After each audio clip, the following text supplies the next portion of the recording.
Hello friends, welcome to the video number 18 for the JavaScript video tutorial series. And in this video we are going to be talking about the comparison operators. And well, I have them right here so that you can be looking at them during the tutorial. And well, basically, of course, what we are going to be doing with them is comparing two different things, or two different values, two different variables. And well, in this case, I have prepared this very simple example. I have two variables right here. For now, I have assigned the number 7 to both of them. And I'm just gonna have a JavaScript to write into the document the result of this comparison. Again, just be mindful or pay attention to this double equal sign. Remember, once or a single equal sign is the assignment operator.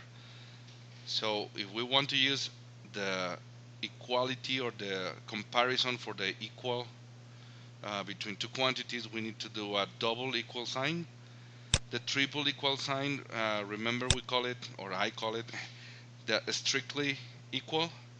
And when we say strictly equal, we mean that we want to see two things have the same value, but beyond that, they are also of the same data type, right? So same value, same data type. In the equal sign, they can have just the same value, but be a different data type, and we're gonna see that in a moment. And well, of course, this is not equal. This is not strictly equal. Greater than, lower than, greater or equal, or lower or equal. Alright, so the first one, of course, is going to be the equal. I want to see if A is equal to B. So this is saved already. Let's launch this in Chrome. And well, JavaScript tells me, okay, this is true. They are both equal. Are they strictly equal? They should be. They are both numbers, and they are both 7. So it tells me it's true. Now I can also compare directly in here, right? For example, I can have two numbers, two strings, a variable and a number, a variable and a string, and this is gonna tell me again that this is true. But now what if I place here, for example, the string 7? So is A strictly equal to the string 7?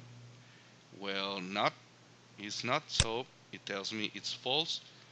But I want to know if A is equal to the string 7, just the value. I don't really care about the data type. So it's gonna tell me it's true.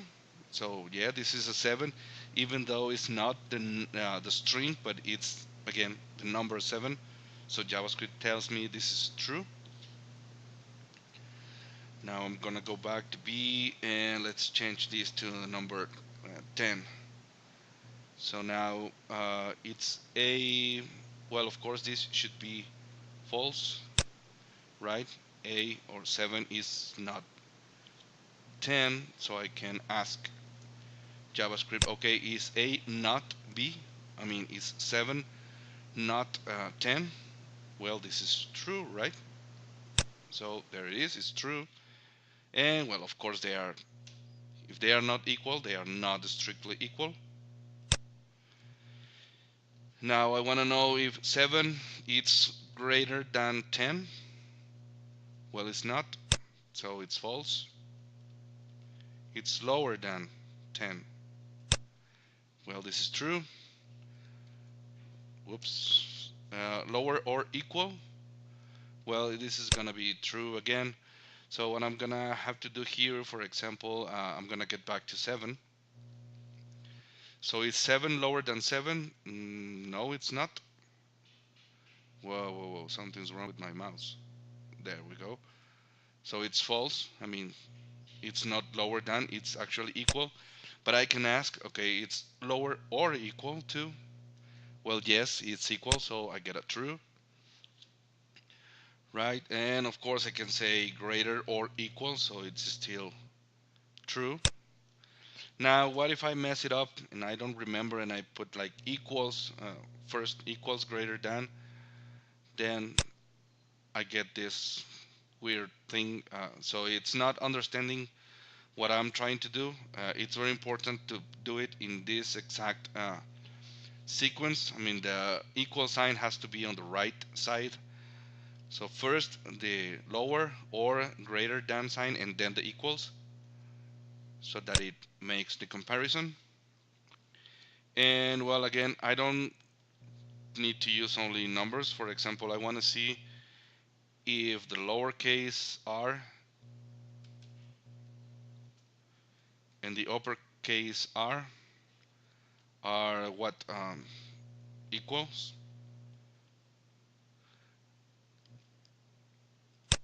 And it is telling me, brother, JavaScript tells me that it is false. They are not equals. Well, of course, this is going to be true. So be mindful of this. This can be very useful. For example, if you want to compare a couple of strings, right, and I want to see if they are the same thing, so then I get a false. So it has to be written exactly the same way, so that I get a true. And well, I think that's pretty much about it. I don't remember if we talked about this. I mean, JavaScript being case sensitive when we talk about variables. But well, if we didn't, now we're talking about this. So this comparison can be very helpful, again, just to see if a couple of strings are exactly the same or written the same way. Right here, I'm gonna get a false. And well, yeah, I think that's pretty much about it. I mean, these are all the comparison operators. Well, there is one more, but we're gonna be talking about that one in the next video tutorial. It's called the ternary operator, and that kind of combines the comparison with the conditional operator, and it's going to allow us to take some action. It's kind of like a condensed way of doing an if statement, but so that's why I didn't want to cover that one in here. Uh, let's just keep it right now with these 8, let's say, purely comparison operators. These are going to be very, very useful, and we're going to be using them a lot when we get pretty soon into the if statements, switch statements to take decisions, or the for loops, the while loops, right, to repeat code while something is true. Again, if some condition is happening, then I want my code to do something. So that's why these comparison operators are very, very important. And now again, we're gonna be seeing that this kind of condensed way of do an if statement with the ternary operator, which again kind of like mixes or puts together the comparison and a conditional operator. But well, for now, just again practice with this a little and get used to it, because we're going to be using it a lot with the if, the switch, the for loop, and the while loop. Okay. So well, as always, I hope that you have found this video very useful. Please don't forget to subscribe to the channel, give it a like to the video, and share it with your friends. And I hope to see you on the next video.